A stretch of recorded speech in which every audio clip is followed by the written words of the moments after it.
kashlabbootatu daandiirraa dhagaa darbataa jira warri siin jedhe dhuguma siin jedhe hojiin kee dhagaama darbachuu malee bu'aa injifannoo kee firii qabsoo kee tikfachuu nyaachuu hin dandeessu yoo ta'e akkuma siin jedhan kashlabbee taateettaa jechuu komiin kiyya kana akkaaf nu arrabsaniini isinumti warrin sinitti hime sila qeerroon 2004 waggaa 14 har'aa seenaa inni ittiin eegale kan namni tokko iyyuu ittiin hin aadanne hin himanne sana amma dhufee abbaa meeqa itti ta'e jennaan isinuma keessa amma qeerroon kun bakka 3-4tti cabdanii hin jirtanii miti kun kashlabbee naman jechisiisuudha kanatti sarara tokkotti deeffachuu fi kallattii walii kennu waan barbaannu walii himne hanga waan barbaannu argannutti wal harcaasnee caccabnee karaarra dhaabbanne dhiichisaa hin oollu wareegama keenya isa dhugaa itti fufnee waan barbaannu dhugaa haa argannu siniin jechuuf hin siyyaane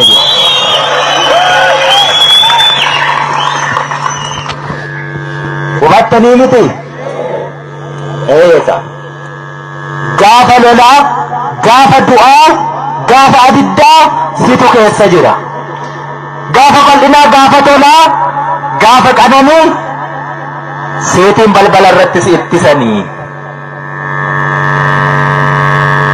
bakka sana yuun geessoti bara dhufaa darbaa mootummaa jijjiiramu hundaa irratti nan dabarre jettee fincilaa jiraattaa jechuudha kun hiree keenya nama mitiyyati haati keenya akkuma isa nubitu ji'a 9 baattee garaatti haati isaa sadeessi hankeenyis akkasuma ji'a 9 baattee nu deesse nu hundiyyuu immoo uumaa rabbiiti bilisa taaneetu dhalanne bilisa taanee jiraachuu falmanne kanaaf bilisa taanee jiraachuu qabnaa jechuudha waan nu malutu jira waan nu malu sanarraati hanga xurii qeensaayyuu yoo taate sharafamte jennaan hin fudhannu jechuudha saanii sinittini hankeenya dhoqqeesaa jalaa haruu dandeenyeerra bineensarraa eeguu dandeenyeerra nyaachifachuu dandeenyeerra elmachuus qabnaa jechuudha okolee guutuun hankeetiini fal'aan ammaaf si safaranii tole jettare okolee sanarraa fal'aanaan si safaruu miti fal'aanni tokkoyyuu hir'atte jennaan hin fudhatiin jechuu hankeeti okolee guutuun sun yoommoo jaallattee ta'e immoo oromooni ni qaba irraa fi abbaa feefuu kenna okolee isaa fuudhiitii dhangalaasii fi fedhii keetii jechuu sun hankanaachi kan kee irratti namni abbaa ta'ee safaree siin kennu nu kafaane amma kana jechuu yeroo hundaan sinitti hima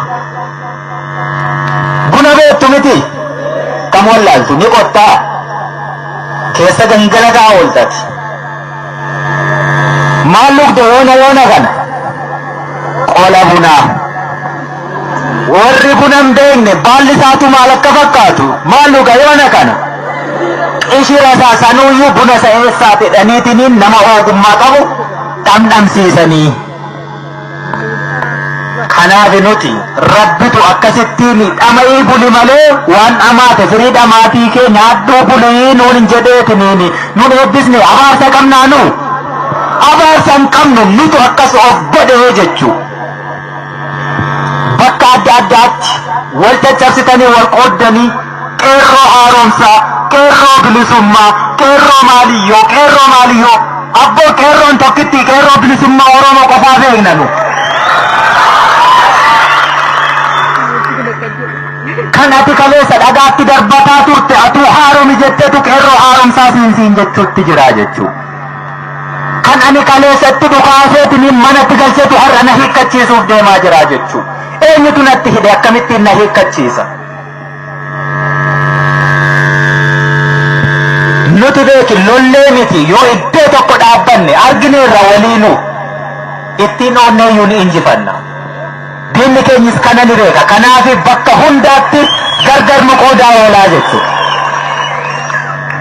Oromoon galaana irra dhangalaanaa jechuudha.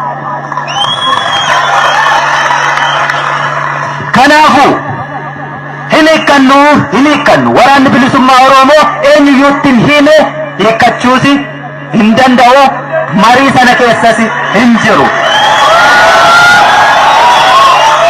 Erga inni hiikkattu ta'ee sin nyaachisu sin obaasu na keessan sosso'iinii naan jechuu dandeessa. Kaleessa iyyuu ani hidda mukaa nyaachaan ture. Situ dammaqee na nyaachise jennaaniin har'a biddeen nyaadhe malee.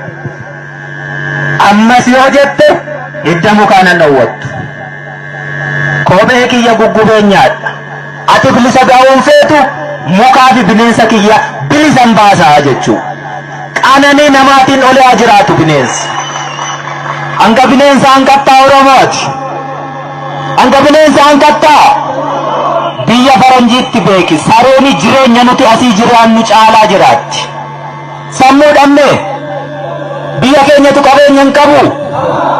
Beekumsa dandeettii nama dhabnee maal abdere bilisummaa dhabde taanaan sanaaf carraaqqataan jirtu. Yennaa bira geessu maaliif harkaan qabachuu dadhabdee namatti laattatta? Namatti laattatiin isin jechuutti jira. Bakka adda addaatti hin caccabiin isin jechuutti jira. Akkuma gaafa duutuu sanaa wal hammadhuutii du'i arras. Warri kaleessa qabsoo kana booresse lubbuu isaa mararfanne riqicha ta'ee anaafsi akka irra ceenu nu taasise. Waan jedhan qaban.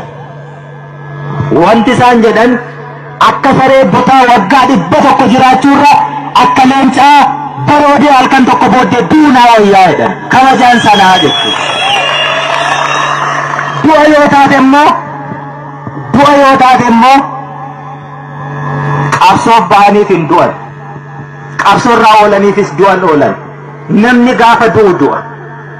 Ibidda meeqa keessa darbee gororri ta'ee isa ajjeesa. Ani kaleessa gaafa manaa ba'e waggaa 17 har'aa yookaan 16 har'aa. Hiriyoota hedduun qaba. Kana biraa hafe amma bakka adda addaa irraa naga'u manatti hafe du'eera garuu. Ibidda meeqa keessa hin darbe nan jira. Amman du'a yoo ta'e asumatti hin du'a. Sichi waggaa 5 yoo ta'e yoo amma waan barbaadde ibidda natti darbatte waggaa 5 sana numan argaa jechuudha. Waggaa 100 jiraata taanaan immoo umurii naa kadda waggaa enuman jiraadhaa jechuudha. Qabsoofneefis miti kaduunu mana oolleefis miti immoo kadu'a oollu jechuudha. Guyyaa keenya qofaa duuna. Duuti immoo miileenaanis nuttaa dhufu tokko ta'ees nuttaa dhufu taankii isaa qabaatu eeboo isaa qabaatu du'an sodaattu taanaani hundumti isaayyuu tokkumaa jechuudha. Kanaaf hin hiikkannu jennaan hin hiikkannu. Hin hiikkannuumi? Hin hiikkannu. Mariif hin dhiyaatu jechuu kun. Osoo illee ta'e kaleessa hiikkanne irra ta'e irra tola. Dadhabne irraa addi bilisummaa Oromoo qabsoo bilisummaa Oromoo dhiibuu dadhabeera. Daa'ima Oromoo kichuu itti gabbaruurra harka kennate hiikkate hagaluutu kaleessa jedhame ni wayyaa jechuudha. Har'a garuu sadarkaa itti geenye kanarratti edda daa'ima meeqa itti gabbarre edda hiriyoonni keenya meeqa nu biraatii kufanii lafeen isaanii boolla meeqa keessatti ol guute riqicha nuutee irra ce'uu jalqabnee hiikkanna. Har'a mitii jechuu hiikkachuun har'a humna taateetta kana gidduu dabarsuu hin dandeessu diina. Yaanne itti laannaa re'ama. Yaanne itti laannaa. Hiikkachuu ka beeknu diina irraati malee ofii hiikkannee lafa kaa'uun beeknu aadaa waraana bilisummaa Oromooti.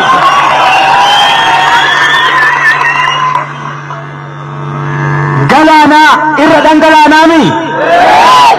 Bakka jirtutti hin dabarsiinii jechuudha.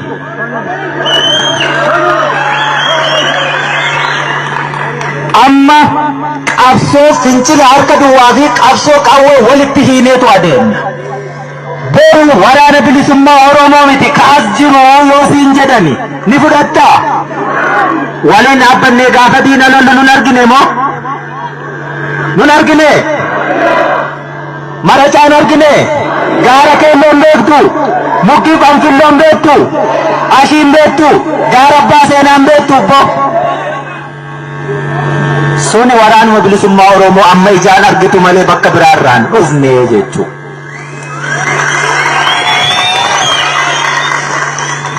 inni kun wacuu fi iyyuu qofaatiin hin raawwatu wanti har'asitti wal waamneefi yoo boru hin hiikkannu jechuu keenyaatiin diinni nutti dhukaasuu jalqabate beektaamee waan gootu qeerroo ani oboo waanan godhun beeka ati qeerroonis waan gootu beekta waan goonu immoo waliin goonaa jechu